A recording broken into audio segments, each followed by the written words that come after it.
Ito ang kasaysayan ng mga anak ni Noe na sina Shem, Ham at Japhet pagkatapos ng baha. Ang mga anak na lalaki ni Japhet ay sina Gomer, Magog, Madai, Javan, Tubal, Meshech at Tiras. Sina Askenaz, Rifat at Tugarma ang mga anak na lalaki ni Gomer. Ang kay Javan naman ay sina Elisha, Tarsis, Kittim at Rodanim. Ito ang mga anak at apo ni Japhet. Sa kanila nagmula ang mga bansa sa baybay dagat at mga pulo. Bawat isa'y nagkaroon ng sariling lupain at wika. Ang mga anak na lalaki ni Ham ay sina Cus, Ehipto, Libya at Canaan. Sina Seba, Havila, Sabta, Rama at Sabteka ang mga anak na lalaki ni Cos. Ang kay Rama naman ay sina Saba at Dedan.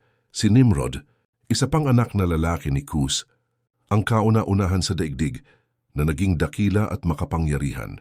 Siya rin ang pinakamahusay na mga ngaso dahil sa tulong ni Yahweh, kaya may kasabihang maging mahusay ka sanang mga ngaso tulad ni Nimrod.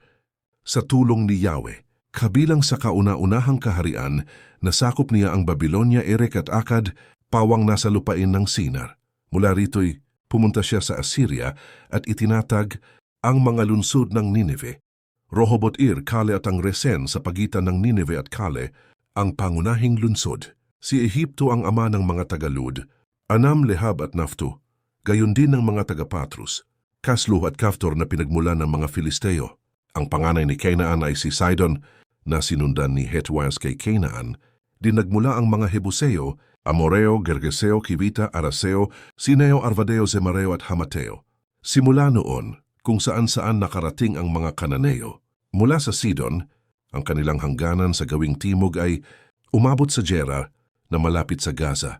Sa gawing silangan naman, umabot sila sa Sodoma, Gomora, Adma at Zeboim na malapit sa Lasa.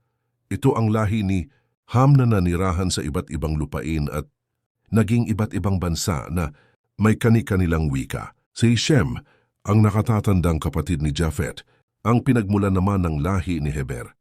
Ang kanyang mga anak ay sina Elam, Asher, Arphaxad, Lud at Aram. Ang mga anak naman ni Aram ay sina Uz, Hul, Geter at Mas. Si Arphaxad ang ama ni, sila na ama naman ni Heber. Dalawa ang anak ni Heber. Ang isa'y tinawag na Peleg sapagkat noong panahon niya ay nagkahiwa-hiwalay ang mga tao sa daigdig.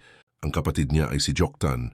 Si Joktan ang ama ni na Almodad, Shelef, Hazarmavet, Jera, Hadoram, Uzal, Dikla, Obal, Abimael, Sheba, Ophir, Havila at Jobab. Sila ang mga anak na lalaki ni Joktan. Mula sa Mesya hanggang Sephar, sa kaburulan sa silangan ang lawak ng kanilang lupain. Ito ang lahi ni Shem ayon sa kani-kanilang angkan, wika at bansa. Ito ang mga bansang nagmula sa mga anak ni Noe mula sa kanilang mga angkan. Sa kanila nagmula ang lahat ng bansa na lumaganap sa buong daigdig pagkatapos ng baha.